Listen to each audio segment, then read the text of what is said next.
A very good morning, good afternoon, and good evening from wherever you are following us from. This is actually, we are coming to you live from Nakuru County.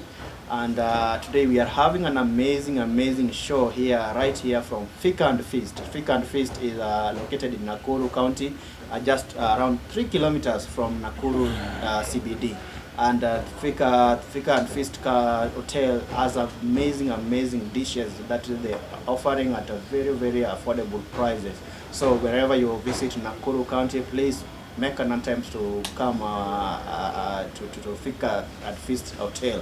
And today my guest is really amazing. I'm having Thomas Odhiambo himself, and his story is amazing. And I really don't want to take much of his time because today is going to be my special guest. And I want to welcome you all on this special segment. And welcome so much. My name is Peter Fabius. Karibu sana, Mr. Thomas Odhiambo. Thank you. All the way from Kisumu Dala. Kisumu County. Kisumu County. That is Europe. That is Europe. Yes. So we are actually having a very candid conversation, and this story is really touching. And I just want to allow you, first of all, introduce yourself to our viewers. Okay, hello viewers. I'm Odhiambo Thomas Nunda. I come from Kisumu County, specifically Nyando sub-county. That is where I come from. My age now, I'm 31 years. Right now, I was born in a family of 4, whereby I'm the third born in that family. We have an elder sister, followed by my brother, then me, then our younger sister. Amazing. Now, Odhiambo, now I want us to just go direct to the conversation now. Yeah. I know you just said you are the third born in a family of 4. Yes. And how was life like when you were growing up, schooling, primary? Just a quick recap of how schooling was. Life was not such pleasant. During primary level, my parents had no job. So it was very hard. My mom could only wash clothes for people, and the amount that she could get even in a day could not even support, could not cater for the basic needs in a family. So the life was not such a good life. We were just living hand to mouth. That is how it was. From primary, at least life changed when I entered high school, when I joined high school. That is when life a little bit started to change, started encountering new things. That is all about it. Okay. Now, you went to high school. Yes. And I made to understand that it was really not in Kisumu County. And you were telling us about something that happened there. The way you got introduced to this, this cult, if I call it so, if I'm not wrong. How did it start? And just take us through secondary, then you can now transition to university life. Okay, in secondary, I learned at a very big high school because I performed very well in class 8 in my KCP. I passed very well. I had 354 marks, so I was called in that school, Beta High School. It's good to mention it. Yes. So when I joined Beta High School, right from Form 1 up to the 4th form, I'm bright. Even now I'm bright. Still bright until now. I've never changed. So at Beta High School, I did my 4th form in the year 2010, and I scored A plane. A plane. I had 81 points. I only failed in Kiswahili, which I got B plane. The remaining subjects, A. So if you take A, that is 12 points, you multiply by 6, you get 72. Plus 9 points of Kiswahili, you will realize 81 points. So I scored 81 points out of Beta High School, from Beta High School. So I passed very well. And life was now changing by then. That's the real Omera. That is the real Omera. So after that, life became easier because now I thought that there is light at the end of the tunnel. So I joined Nairobi University. Which year was this? That was the year 2011. I joined Nairobi University. And I was doing law. I was at Parkland's campus. Law? Law. Man, you need to sanitize. That one, just need to sanitize. That is law. Law. Hakuna mchezo. Hakuna mchezo. Parkland's Nairobi. Campus Nairobi. So when I joined Parkland's Nairobi, this is not my body. Kwa Kijaluo tunasema nilikuwa waiter. Kwa Kiswahili nilikuwa waiter. My body was built in such a way that even if you see me, you get scared before even I address you. So when I joined Nairobi, I had this character of being tough-headed. I did not know at all what was triggering this. But when I joined there, I joined also politics. Somehow, I joined politics to some extent. I liked politics so much even when I was in primary level.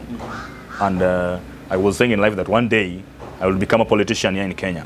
So to cut the story short, when I joined Nairobi University, first year, during my first year, first semester, I was really tough-headed and I could go and attend lectures. I could just put on the three-piece. There is a coat, half coat, shirt, tie, and then I walk barefooted. I don't put on shoes to the lecture hall. So you can just approximate the degree of tough-headedness, how it was. It was on another level. It was on another level. So when after doing that, as I was also doing this, I could meet some ladies even in the university. And due to the fact that I was very rude and doing some odd things, those disparate actions, I just tell a lady, I greet her in Luo language, Nango. If you fail to reply, you receive a slap because you cannot fail to know international language. That was serious. It was very serious. So I was storming Parkland's campus. So after that, now the session of cult, whereby you just asked me that question, how I joined it, the cult. I liked politics very much. And by that time, there is something that was taking place in Nairobi University. So I got interested to join the convoy of politicians. Now, when I joined this convoy, that was in the year 2011, after joining the convoy, I met some other colleagues also because I could not go there alone. I met other colleagues who were also there. After meeting them, now there is a day, because I want to go to direct the point. It was a certain night. It was a Thursday. I do remember it very well. I was in my house because I was living outside this campus. So as I was in my house, at around 9 in the night, some of my friends came. And I was in the kitchen, I was cooking. I was preparing my meal. So when they came, they called me. By name. Thomas, can you come? And I recognized the voice because a voice that you voice that I know. I recognized the voice, and I said, "No, in law, you cannot say that I heard the voice of someone, so it was that person." I had to go and confirm physically. Yes. Is it real? This is the person. So when I got back to my sitting room, I saw 7 of them. There were 7 men. Gentlemen. They came and they told me, Thomas, we've seen you. All the 7 were gentlemen. We didn't have a lady there. Okay. So they told me, Thomas, we've seen your interest in politics, and now we want to have a meeting, or now we can strategize how we can plan. And I said, yes, that is okay. But I was preparing my meal. Let me prepare my meal. Then I come back. I prepared my meal. I ate. Then I came back to the table. So at the table, when I came back after preparing that meal, after eating, we started a meeting. And actually, the criteria of starting a meeting, I think everyone knows that before a meeting is started, we must pray. You have to pray, yeah. We have to pray. So they told me, we just told ourselves, I can't say, he told us that let's get hold of our hands together. Now you are in unison. In unity, because we want to commence a meeting. We want to start off a meeting. So there was a man, I think named Rabu, somehow. Can describe him like that. Now at that point, at that scenario, he started to pray. And he was praying in another language, not even English, a different language. I could not understand. So you were just there, the prayer is going on, but in a different language. A different language. You can't really understand. I can't really understand, even if I was being abused or any other thing else. But in my mind, I said there is no problem, because when I'm having a look at him, maybe he's a Muslim. And he looked decent. He looked decent, everything. So I said maybe he's a Muslim. anaomba Kiislamu. So it didn't bother me. So we closed our eyes and all hands held together in my house. Shockingly enough, we did not say amen. We didn't say amen. Why? There was no amen. But what I heard, or the feeling that I had even in my hands, the two people, because now we are holding hands together, there is someone on the left, someone on the right. They were leaving my hands. Now I had to open my eyes. When I opened my eyes, I was shocked. I was in a different place. Not from your house? Not in my house. A totally different place. And they left my hands. Actually, the building was good. It was a very good building, nice building, beautiful building. Even the seats there were magnificent big seats. And I said, wow, I'm in another place, but I was shocked. I was shocked. How have I come here? How did I reach here? What brought me here? What? So at that point, when they left my hands, they went and took their seats and they sat down. None of them even spoke to me. Now there was another old man who came. In that room? In that house. It was a house? It was a house. It was a very big house. I can call it with the streets inside it. Some streets. There are some houses, some rooms. So there are some streets in that house. So when that old man came, he asked me a question. Are you ready to work with us or we kill you? So the choices were only two? Two. Either to work with them? To work with them or they kill me. If you are a normal human being in your right senses. No, let me just ask you something. Yeah. Now that you are before this old man's house, in his presence actually, these guys who were calling you in your house, were they also still there? They were still there. They were still there. They were still there. You could see their faces. I could see their faces. This, so and so, this one, so this and so. But this house, could you even think of maybe, compare it with somewhere in Kenya? Was it somewhere in Kenya or? No. It's not somewhere in Kenya. It must be somewhere outside Kenya. It must be somewhere outside this physical land that we are seeing. I'm going to tell you there.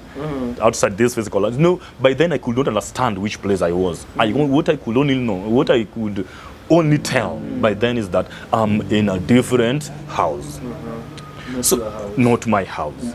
So at that point, when this old man came and posted such a question that are you ready to work with us or we kill you?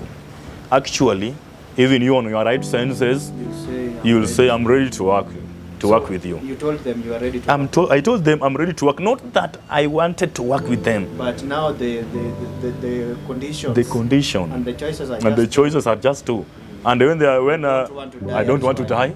At the second stage, hata kama ningangana, say that I want to try.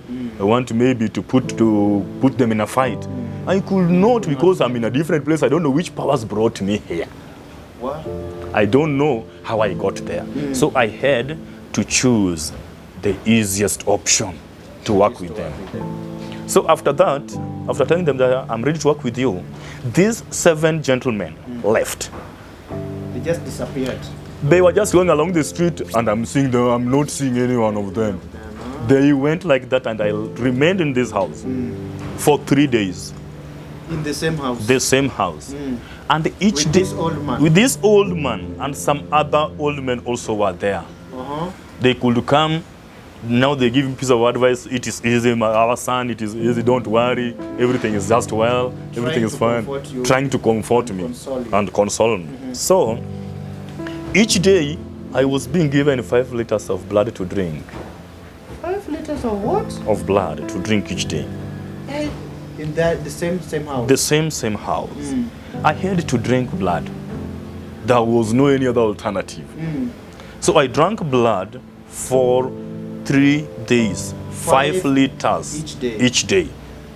That is for 3 days. It means that I drank 15 liters of blood for those 3 days. And then the 3rd day, I was only told, now you are free, you can go back. And I tried. After 3 days? After 3 days. And I was really shocked and asking myself, how will I go back? The people who brought me here, they are not here. They are no more. I can't even trace them. I'm in a different world. Yeah. But at that point, I didn't know where I was, but my mind was telling me, maybe nimeingia mahali. I'm somewhere very bad. There is an Arab who also came and told me, Thomas, now since it is time to go back, let's get hold of our hands together. Nikamshikilia mkono.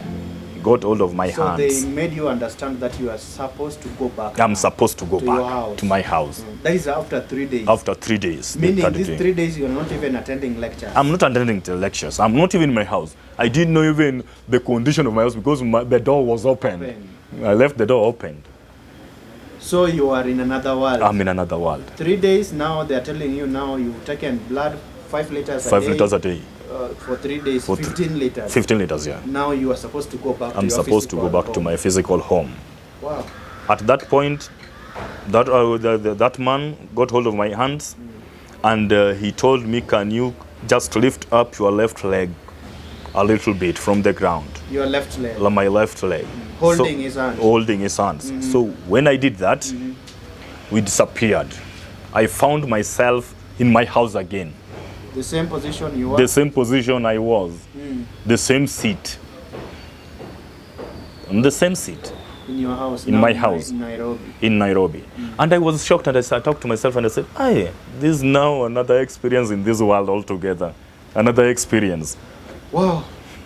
Blessed viewers, I'm shocked and I'm really shocked. I don't know how to put it, but we are actually going to take a short commercial break, and it's really shocking. The story is really shocking because you can hear the story from when he got to Nairobi University, staying outside the campus, and now he's visited by 7 gentlemen. They are holding their hands together to have a prayer, and the prayer is done by someone who is in a Muslim attire, kind of an Arab. But now they are holding their hands together. This guy prays in a different language, and all of a sudden he is finding himself in a different world. And now, getting himself into that world, I don't know whether it's a throne room or something sort of. Now he's really, given instructions, asked questions whether he's ready to work or to die, and he's taking a choice of being ready to work with them. And now we have gotten all these stories, but I'm just taking this short commercial break, but I'll be right back with this story. This is a story that you cannot miss. Keep it locked, keep yourself tuned in. Thank you.